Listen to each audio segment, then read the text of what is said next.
नमस्कार, गौरीज ब्लॉग नाशिक या माझ्या यूट्यूब चॅनलमध्ये तुमच्या सगळ्यांचं खूप खूप खूप मनापासून स्वागत। चला, सगळ्यांना शुभ दुपार। आणि खूप थंडी आहे सगळीकडेच आहे, पण नाशिकमध्ये थंड हवेचं ठिकाण म्हणूनच नाशिक आमचं समजलं जातं। अतिशय थंडी, दिवसभर थंडी वाजत राहते।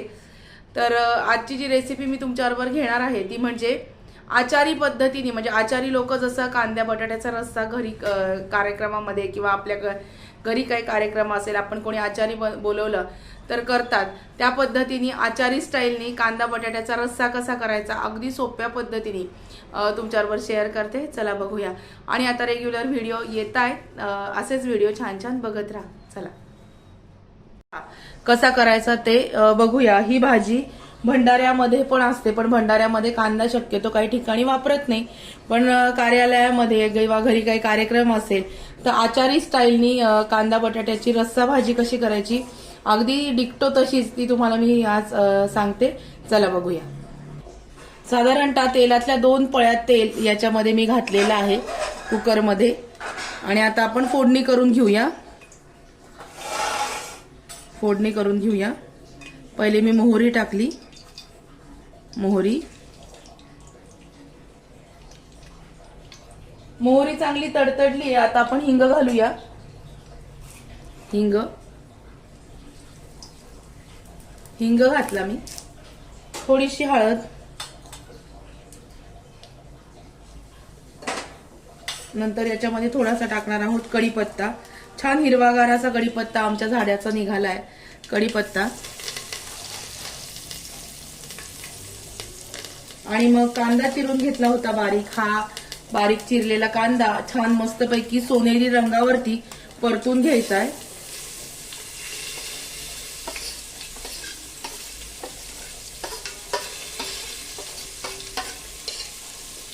सोनेरी रंगावरती आपल्याला कांदा छान मस्त परतून घेऊया आपण। तुम्ही याच्यामध्ये मटार पण घालू शकता, टोमॅटो पण घालू शकता, पण आज मटार माझ्याकडे शिल्लक नाही म्हणून कांदा बटाट्याचीच भाजी रस्सा मी आचारी पद्धतीने तुम्हाला सांगते। याच्यात टोमॅटो पण घालू शकता, वटाणे पण घालू शकता, हिरवे मटार आता बाजारामध्ये खूप छान मिळतात, ते पण तुम्ही घालू शकता। कांदा पटकन परतला जाण्यासाठी याच्यामध्ये आपल्याला घालायचंय मीठ, कारण मीठ जर घातलं तर कांदा आपला पटकन परतवला जातो। याच्यामध्ये जर थोडं मीठ घातलं तर अंदाजाने आपण रस्स्याला मीठ लावणार आहोत। कांदा आपल्याला परतायला घातला की आपल्याला याच्यामध्ये आलं आणि लसूण याची थोडीशी पेस्ट करून घेतली। ती पेस्ट आलं लसूण याची थोडीशी याच्यामध्ये घालणार आहे आणि मग हे छान मस्तपैकी परतून घ्यायचंय। मी कुकर का घेतलाय, कारण बटाटे उकडलेले नाहीयेत, बटाटे सालासगट घ्यायचे। सालासगट बटाटे चिरून पाण्यामध्ये त्याच्या फोडी करून घ्यायच्या आहेत। बटाट्याची सालासगट भाजी ही पौष्टिक पण असते आणि मेन म्हणजे छान त्याला चव पण येते। त्याच्यामुळे बटाट्याची सालं न काढता मी बटाटे बारीक चिरून घेतले। कांदा छान मस्तपैकी परतवला गेलाय, हे बघा। मस्त कांदा ट्रान्सपरंट होईपर्यंत छान सोनेरी रंगावर परतून घ्यायचा। तो कांदा परतला गेल्यानंतर त्याच्यामध्ये तुमच्या चवीनुसार, तुमच्या आवडीनुसार लाल तिखट, काळा मसाला, तुमच्या चवीनुसार, तुमच्या आवडीनुसार लाल तिखट, काळा मसाला, धण्या जिऱ्याची पावडर अगदी बारीक मी मिक्सर मधून करून घेतली, 1 चमचा धणा जिऱ्या पावडर,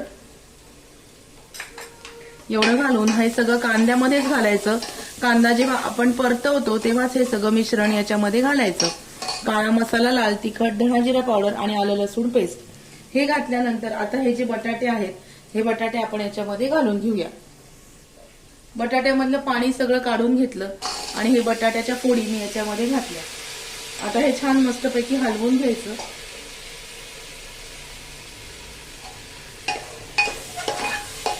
हे बघा, खूप छान अशी भाजी लागते। आणि आचारी जे लोक भाजी करतात, आपण म्हणतो यांची भाजी एवढी चविष्ट कशी होते, तर ह्या पद्धतीनेच ते लोक करतात। थोडंसं आलं लसूण मी फोडणीला लावलं होतं, थोडंसं आलं लसूण मी कच्चच ह्या बटाटे घातल्यानंतर याला लावणार आहे, ते न परतताच लावणार आहे, त्याचा वास खूप छान येतो त्याच्यामुळे। आणि याच्यामध्ये आता आपण पाणी टाकूया। पाणी सुद्धा गरम करून घेतलेलं आहे, ते पाणी गरम केलेलं पाणी आपण रस्स्यामध्ये टाकलं की त्याला छान तर्री येते आणि बटाटे पटकन शिजतात. हे बघा, हे पाणी मी छान असं गरम करून घेतलेलं होतं. हे पाणी आपण याच्यामध्ये घालूया आणि गरम पाणी घातल्याने काय होतं, तर्री पण छान येते आणि जी भाजी आपण करतो ती शिजायला पटकन मदत होते. त्याच्यामुळे हे बघा, गॅस मोठा करते. कच्चे बटाटे असल्यामुळे कढईमध्ये शिजायला वेळ लागतो, म्हणून कुकरच्या एका शिट्टीमध्ये ही भाजी तयार होते. आता या भाजीला घट्टपणा येण्यासाठी आपण घालूया दाण्याचं कूट.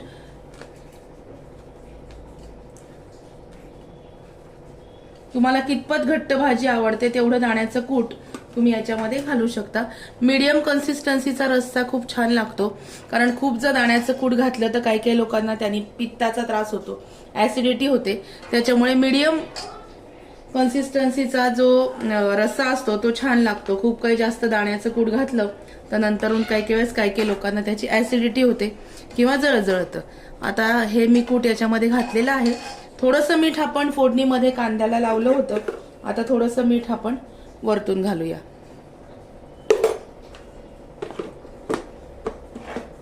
दोन मिनिटं वाफ काढायची आणि मग झाकण लावायचं. एक शिट्टी करायची आणि मग भाजी तयार होते. दाखवते तुम्हाला. याच्यामध्ये तुम्ही थोडा नावाला गुळ पण घालू शकता, अगदी ऑप्शनल आहे. गुळ नसेल घालायचा तर तुम्ही घातला नाही तरी सुद्धा चालतो.